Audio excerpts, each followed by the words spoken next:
Morning everybody, welcome back to the Forge. Picking right back up on this massive buoy fighter project. I've got my bevels roughed in on the edge and spine for the clip.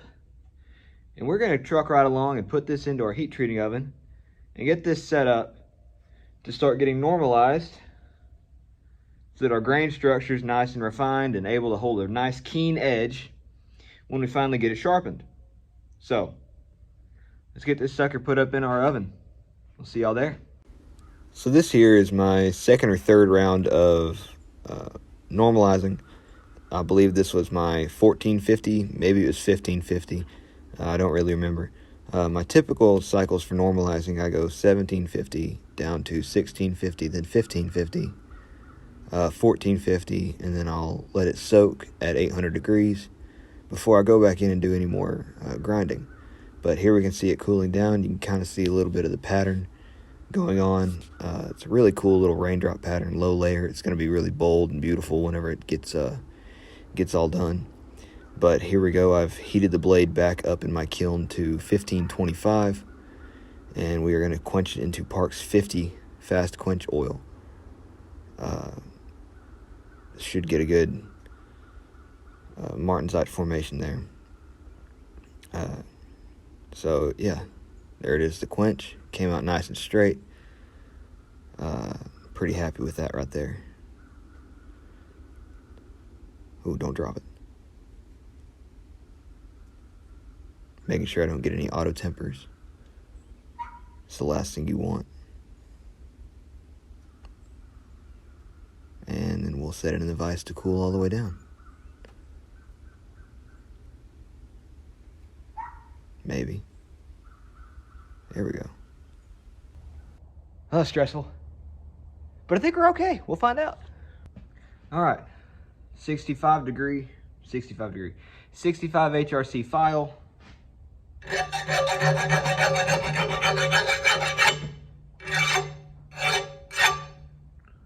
She's nice and hard, so we will put this in the tempering oven and get this thing tempered out to probably gonna go down to 58 or 57 HRC, and then we will continue grinding it and get it done.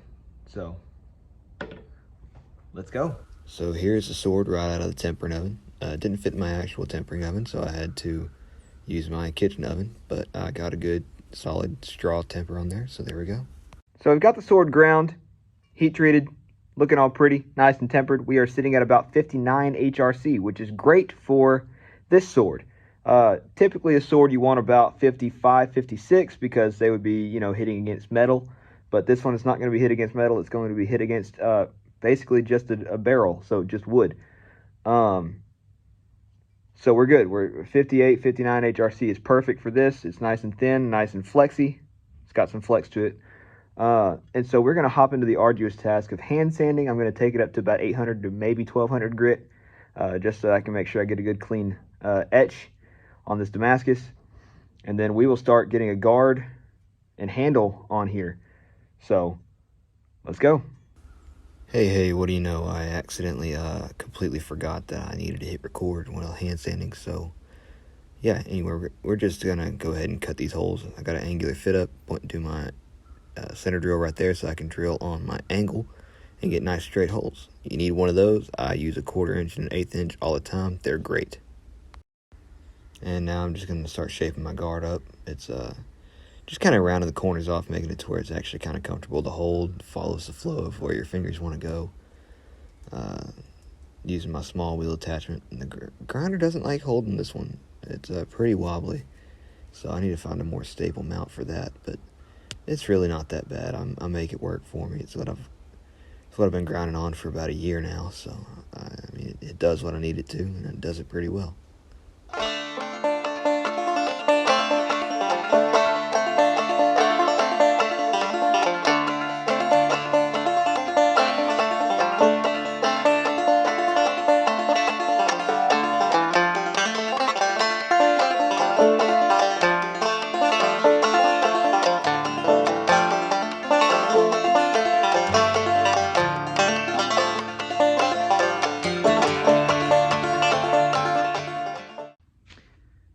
So we got the blade sanded to 600 grit. Blade sanded to 600 grit. Tang shaped up, guard shaped, and I have a layer of Vaseline on there so that I can bed this tang and still be able to take it off and work my shapes. So let's get to bedding the tang.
We're getting all mocked up.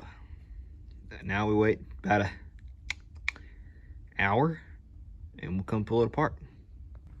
All right, so we've got it mapped out now. Now all I have to do is get this profile ground out, round it over, get my contouring in, thin it down first off, and then we will be good to go on the next step, which will be checkering this handle. So let's get this roughed in. So I was grinding into this here beautiful block of ironwood premium, wonderful, very freaking expensive material, and there we go. I don't know if y'all can see that, but I have had a stray drill bit wander somewhere, and now I've got a completely ruined piece of material. So on to the next part. We will figure something else out. I've got some other pretty decent options, but we will dig right into that now. So, after one glorious failure to another, we are going to do something completely new. We're going to try something completely different because I'm done wasting material. We're going to do a frame construction handle for this sword, in which case I am going to probably take a piece of kingwood and some ebony and throw some stuff together.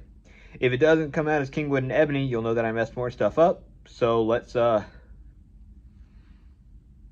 maybe I'll just come back to y'all whenever I get the handle done so that y'all don't have to watch me mess up over and over and over and over and over and over again. So, see y'all in a minute. All right, so after a series of rather unfortunate events yesterday, we've got a new handle block. It's maple burl, spalted, very pretty stuff, with a piece of Bradford pear as my frame. And so we've got it cut and we've got it fit up, and now we're going to glue it up and start shaping. So I will see y'all whenever it's in the vise gluing up. So we're glued up, but now, since I've accidentally let this go for far too long, we get to pry it off of there. Luckily I Vaselined up everything, so it should come off no problem, but we're going to find out. Well, after some diligent work, we got our block off. I had to literally beat it off of this handle because I let it set for too long. So with the Rogue epoxy that I was using from Combat Abrasives. Not a sponsor, but they should be. You probably only want to let it set for 30 minutes if you're going to use it for bedding your tang in. I let it set for 45. That was a mistake, and I won't be doing that again. So let's get our design on here and start our shaping. So when it comes to shaping handles, especially on some maple burl stuff like this, it doesn't take a whole lot to, it doesn't gum up your equipment, really. A sharp 120 grit belt will do a whole lot of what you need it to. And it moves pretty quick. My only issue is I didn't use a sharp 120 grit belt at first, but I swap it up here, and it just chews through this maple burl like it's nothing. So sharp belts, really using the corner here to just nail down where it is I'm trying to go, and it just takes it off in one little section. Okay, so we got the handle all the way shaped. Unfortunately, whilst shaping and taking on and off to check straightness and all that stuff, we have a slight problem. There is now a crack running here all the way up to the top of the handle. So let's start again. Let's well, let's get to it. Okay, so after some work, after some more mishaps, and after a little bit of first aid, which happens in the shop, but my chop saw decided it wanted to try to remove my good flipping finger. So anywho, moving right along into our new block of handle material. Copper, walnut, in-house dyed maple burl. Looks really nice. I actually quite like this piece. And we're just going to move into shaping it. So I'm not going to speak too soon, but I feel pretty confident about this piece. So let's get to moving some material off of this here block. Alrighty, everybody. After a multitude of trials and tribulations on this, we finally have the third and final handle rough fit and rough shaped. It is not pressed all the way up because I want to be able to slide it on and off as I am sanding it, but there it is. Everything is looking as it should. So I will catch up to y'all whenever we start buffing.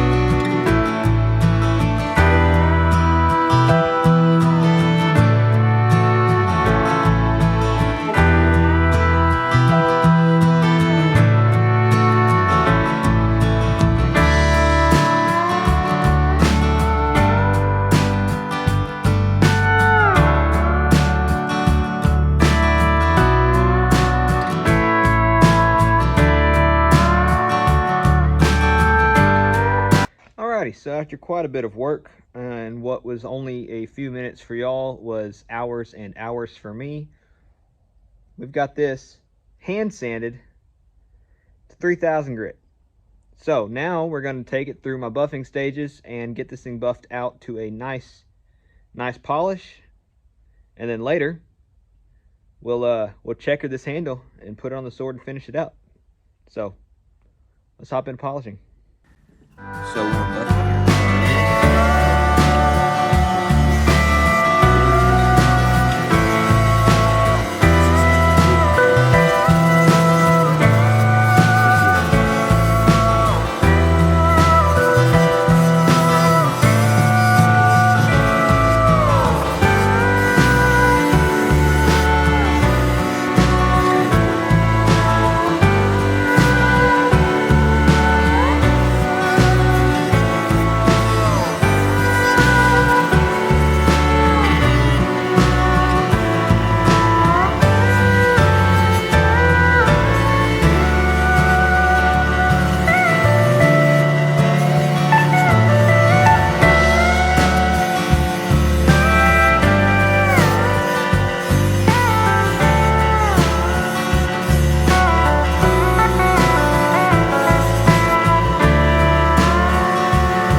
So just like that, we have the handle all buffed out, and it looks